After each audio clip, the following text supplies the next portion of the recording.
നമ്മുടെ താമരശ്ശേരി ചുരം Nexon EV കൊണ്ട് കയറാൻ വന്നതാണ്. കയറുമ്പോൾ ഒരു 52% ചാർജ് ഉണ്ടായിരുന്നു. 9 ഹെയർ പിൻ വളവുകൾ കഴിഞ്ഞ് അവിടെ എത്തുമ്പോൾ ബാക്കി എത്ര ചാർജ് ഉണ്ടെന്ന് നമുക്ക് നോക്കാം. പക്ഷേ വിചാരിച്ച പോലെ യാത്ര അത്ര സ്മൂത്ത് അല്ലായിരുന്നു. റോട്ടിൽ അവിടെ പണി നടക്കുന്നതുകൊണ്ട് നല്ല ബ്ലോക്കായിരുന്നു.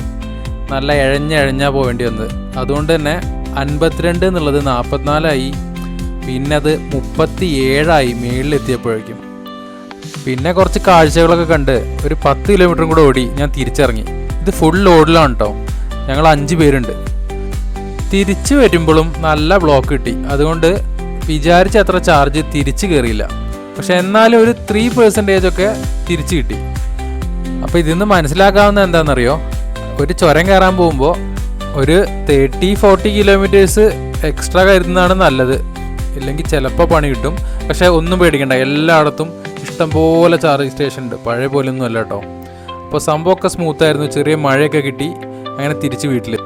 അപ്പോൾ ഇതുപോലത്തെ EV വീഡിയോസ് ഇനിയും പ്രതീക്ഷിക്കാം. അപ്പോൾ ഒന്ന് സബ്സ്ക്രൈബ് ചെയ്ത് വയ്ക്കുക. ബൈ.